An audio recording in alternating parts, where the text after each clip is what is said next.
Hi, good morning. This is Maria Machon. I would like to tell you a story because I get one particular question asked so often and people are so interested when I answer. Then I thought, let's put the question and the answer in the internet. And the question is, how on earth did you go from physics research to coaching? Okay, so here comes the story. So yes, I'm a coach. I work as a coach and a life coach, and I do time and self-management during the PhD. I help researchers, but also other people since almost 8 years now. And in my first life, because every coach has a first life, I was a physics researcher. I studied physics in Madrid, came to Berlin, and I did a PhD. And all over my PhD, I had moments of doubt. I mean, who doesn't? Like, yeah, is this the right thing? Is this what I wanted to do? And so on. At the same time, I always wanted to be a researcher. I find science or research noble and, interesting. And, yeah, it's a way to contribute to the world and so on and so on. And many things we value have to do with, or we have to thank to research. And so on. So there I was, and at the end of my PhD, or almost at the end, I got an email that said, program for female PhD students, transferable skills, blah, blah. And they were offering, I think it was 4 courses on 6 months or something like that for female PhD students on time management, conflict management, networking rhetoric, I don't remember, things like that. And I'm a very curious person, so I asked, like, isn't it too late? Because I was just about to hand in my thesis, and they said, no, just come, just join. And I joined, and so I went there, and the first course was time and self-management during the PhD, and I must say, I was blown away. It was like, wow, what an interesting topic, and wow, we are addressing here so many questions I have had all the time, and there was no place to talk about them, and I thought, you can be as smart as you like, and you can know as much physics as, or whatever is your field, as you want. But if you don't have this stuff figured out, then nothing's going to happen. So and I remember there was a moment where I was sitting there watching the trainer, who's a coach at the same time, and she was doing a lot of coaching in the training actually. And I remember having the thought, I want your life. And okay, so, well, it was fantastic and so on. And then life went on, and I was very busy and very concentrated on finishing my thesis and defending it and so on. And I did. And then that's the latest moment where you start to think about what to do next. I had the luxurious situation that I had money still for a while, so I didn't have to, I had a bit of time to think. And, well, as a physicist, or as a physics researcher, if you want to stay in academia and if you want to have a career, which means if you want to have the possibility to continue doing research, there are some non-written rules, and one of them is you must go abroad. I was abroad already, but that means you have to go away from where you did your PhD, like your scientific home. And everyone was talking about going to America and these things. And I was thinking, like, I don't want to go to America. Nothing against America. I love America. But I don't want to move again to another country. I don't want to have to integrate in another culture and blah, blah. And also I thought, I like my group so much. I had the best PhD advisor in this world. And really. And I didn't want to go away from that working environment, and so on and so on. And then came a day where my advisor told me about a position which was open at my university, or our university, where to work with him, partly, but still, and so on. And he said, why don't you apply? You're probably not going to get it. You're a bit too young, scientifically speaking, but hey, it's good training, and who knows. So, and what happened that day was that, in principle, he took all the excuses away. It was not abroad or not somewhere else. It was, I was going to keep working with the people I knew I could work well, and so on. And somehow I didn't feel any excitement. So it was this very concrete thing Like there is an opportunity there which in principle should be like your dream, and it's not. It doesn't feel like that. And it was like, Maria, what's going on? I was kind of surprised myself, and I said to myself, Maria, we have to talk. Okay. So I had that chat with myself, and I had to. That was so massive evidence in a way that I couldn't ignore. I can say I couldn't ignore anymore, but I couldn't ignore it, that the fact that I was not excited about that. So I decided, okay, I'm not going to do research anymore. And okay, so I went to my advisor and I said, can we talk? Yeah, sure. Okay. And I was like afraid. And I said, I have been thinking about this, and the thing is that I don't want to apply. And he was like, because I don't want to do research anymore. Okay, now I said it.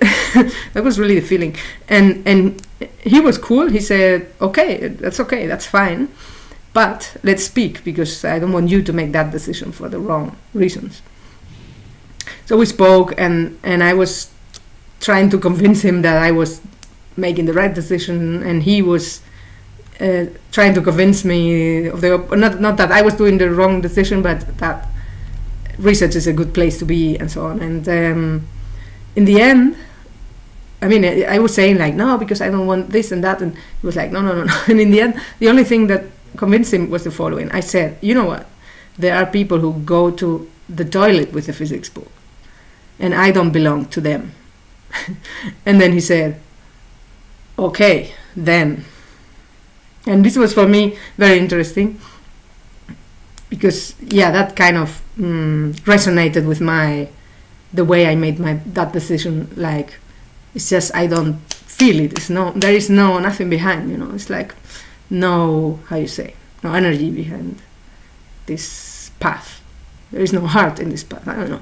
Call it what you want. Anyway, then of course came the question, and what do you want to do instead? Not only from him, everyone. Like when I was coming out with my decision, people were like, okay, and what are you going to do instead? And I didn't know. And I said, I have no idea. It was a difficult place to be, because it's very unsettling for your environment. But it was the way it was. So what I did was I wrote lists of everything I could imagine doing, everything I have ever thought about doing. And it included things like studying linguistics, or being because I love languages, or being a scientific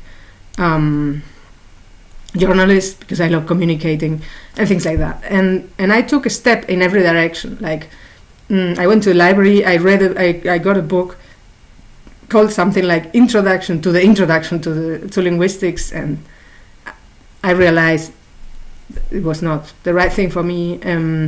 I applied for a contest or for a grant kind of thing related to where you had to write a article about your thesis for everyone. So it was this scientific journalist idea.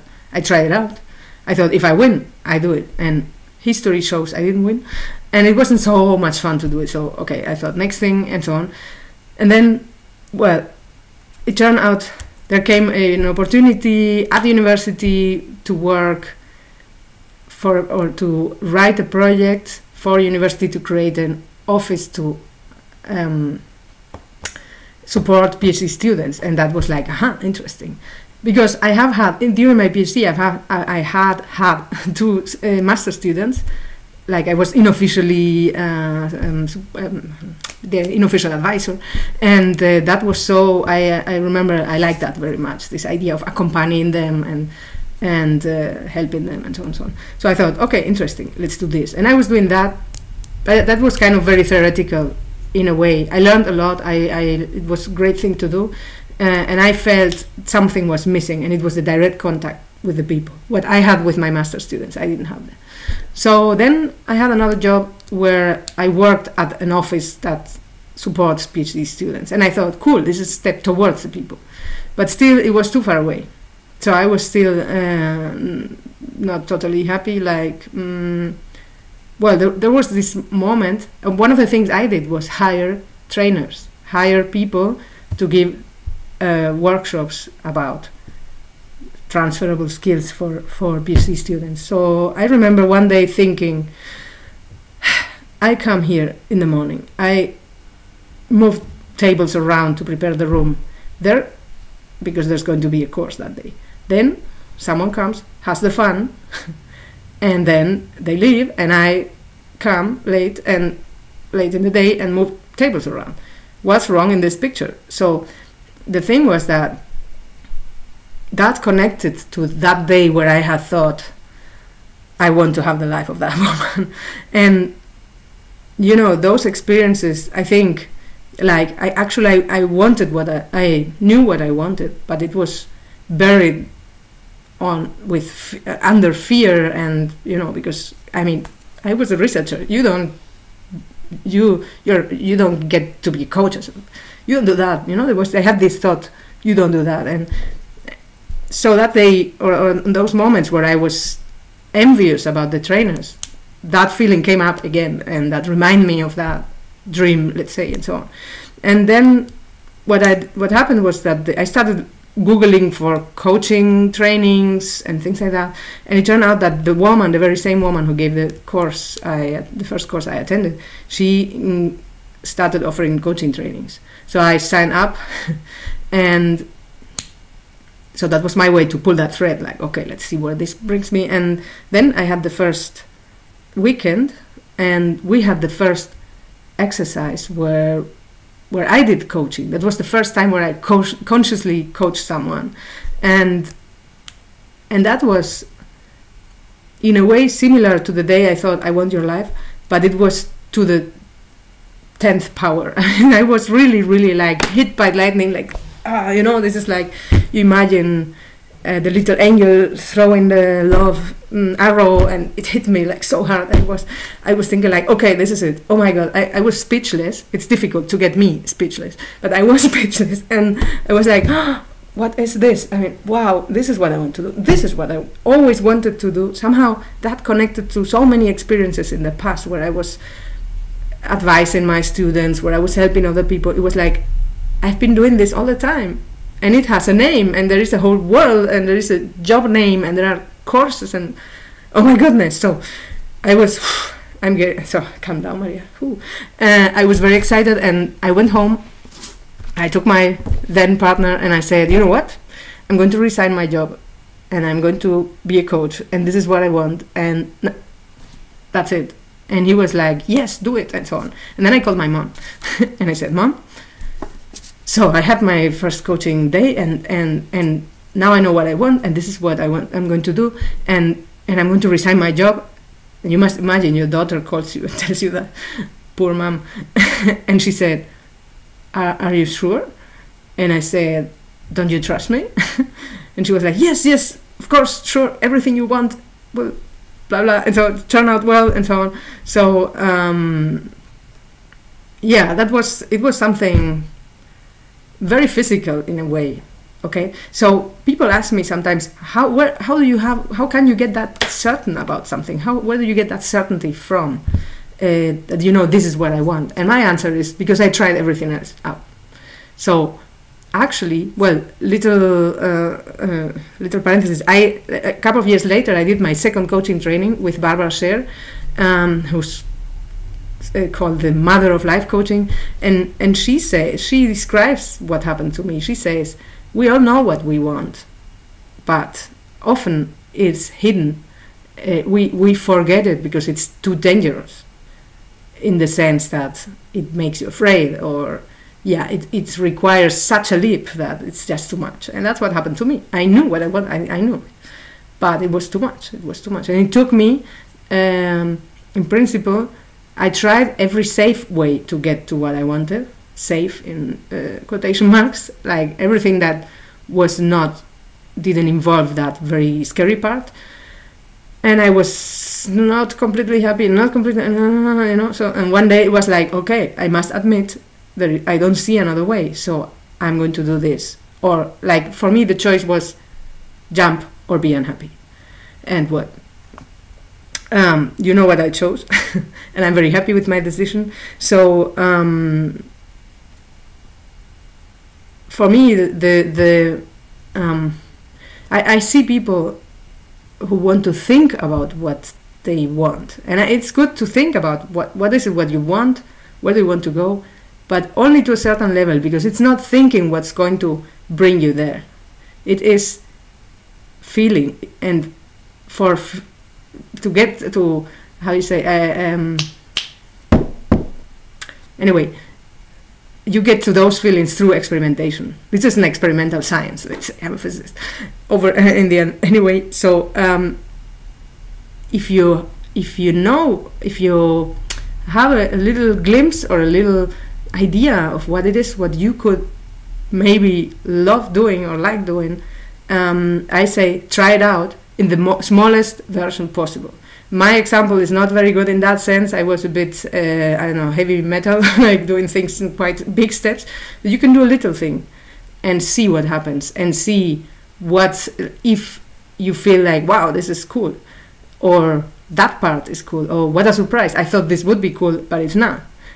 And then, that's where the certainty comes from, I would say.